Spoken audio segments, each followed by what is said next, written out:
Over 25% of IELTS candidates globally aim for Band 7, but many fall short.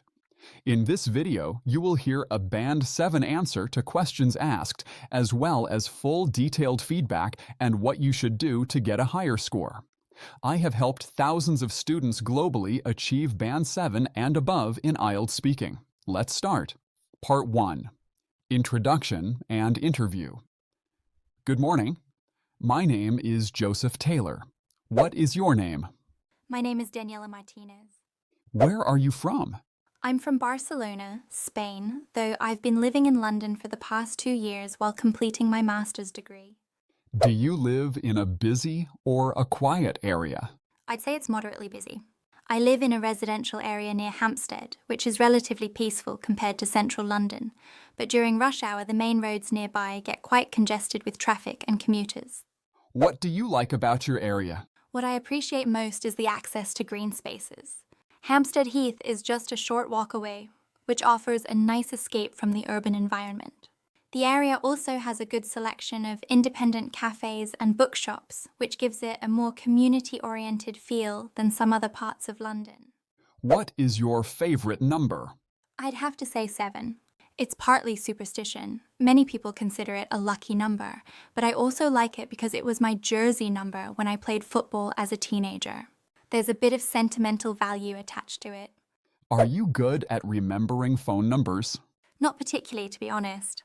I rely heavily on my phone's contact list, so I rarely need to memorize numbers anymore. I can remember my own number and perhaps my parents', but beyond that, I'd struggle. It's one of those skills that's become less necessary with modern technology.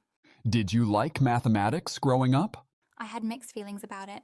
I enjoyed geometry and found the logic quite satisfying, but algebra often frustrated me, especially when dealing with complex equations.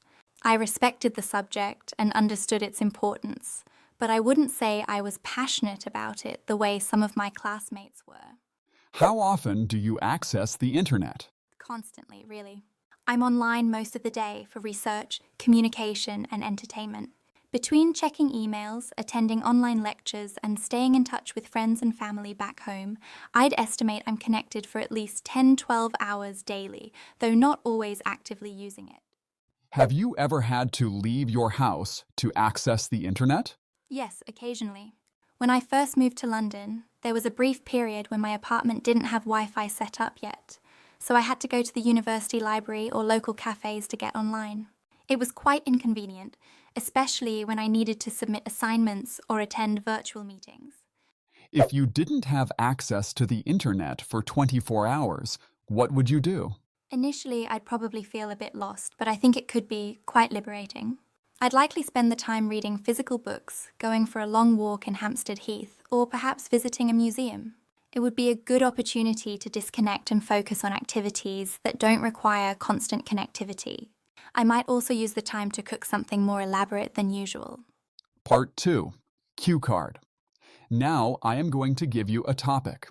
You will have to talk about the topic for 1 to 2 minutes.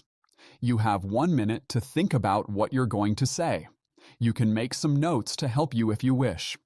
Here is your cue card. Talk about a party that you recently attended.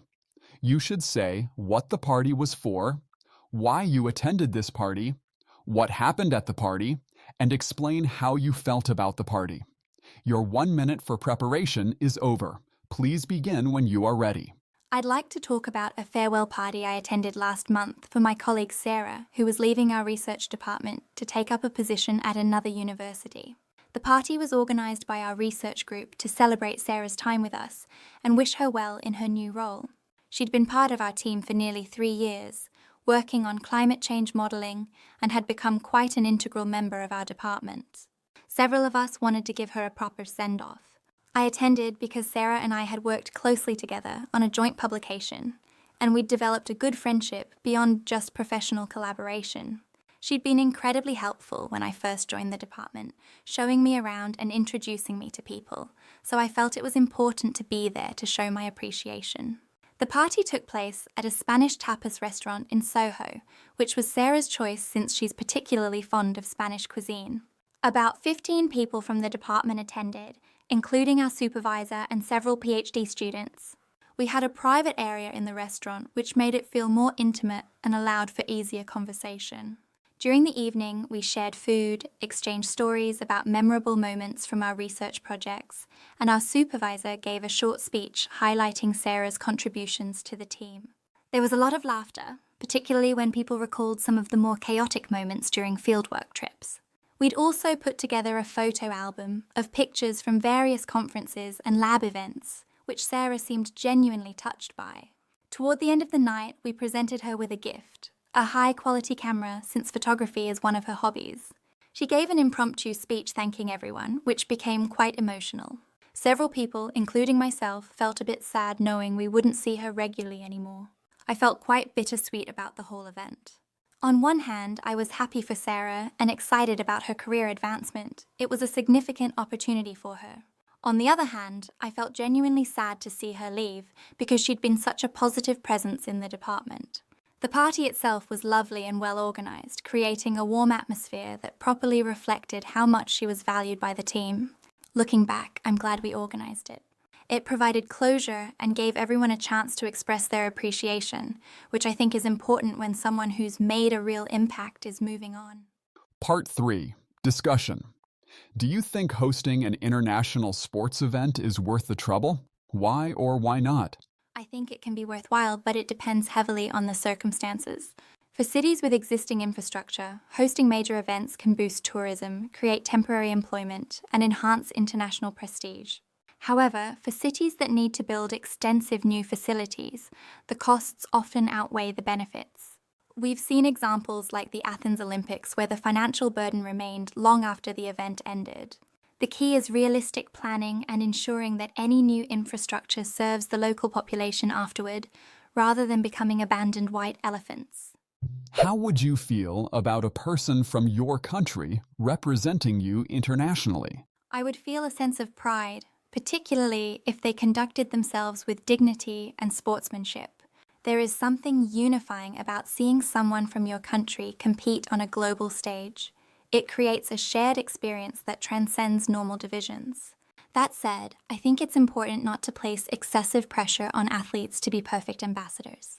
They're human beings first, and the expectation that they represent an entire nation's values can be quite overwhelming. How important is it for athletes to represent their country in international sports events? It's quite significant for several reasons. For the athletes themselves, representing their country is often the pinnacle of their careers and a source of immense personal pride. From a broader perspective, international competition fosters cultural exchange and can promote understanding between nations.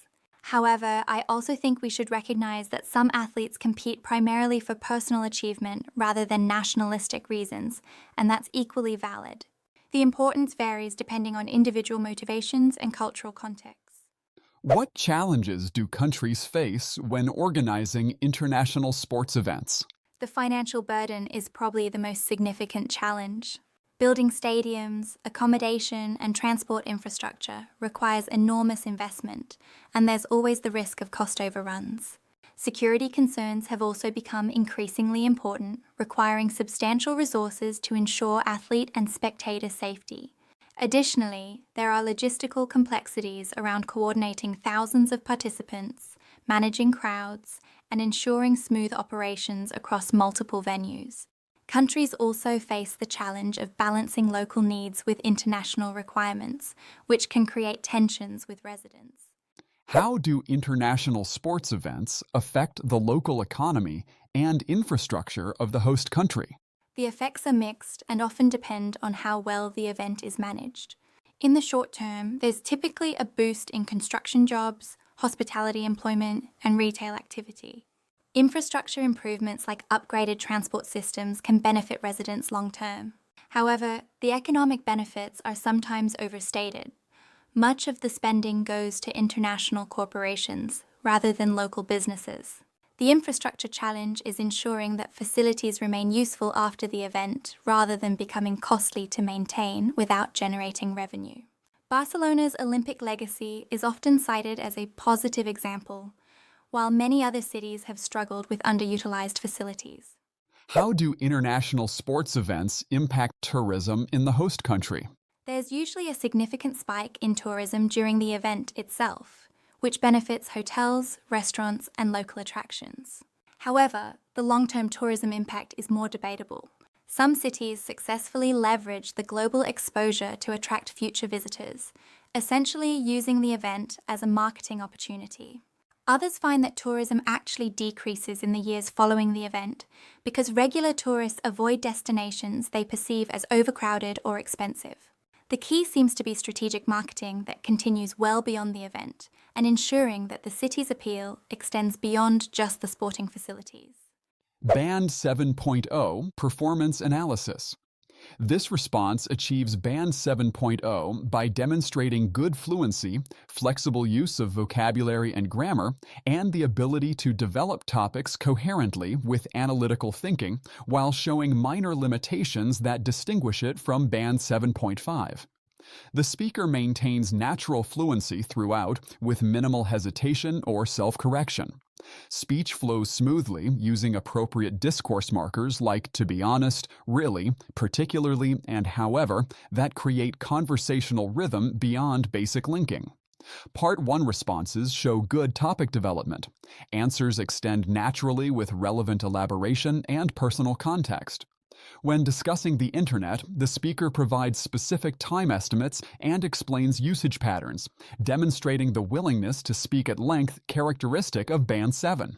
Part 2 demonstrates solid organizational ability with clear narrative structure that addresses all bullet points naturally rather than mechanically. The speaker weaves elements together coherently, introducing Sarah and the context, explaining attendance reasons, describing events chronologically, and concluding with emotional reflection. Transitions feel organic, during the evening, toward the end of the night, looking back, rather than forced.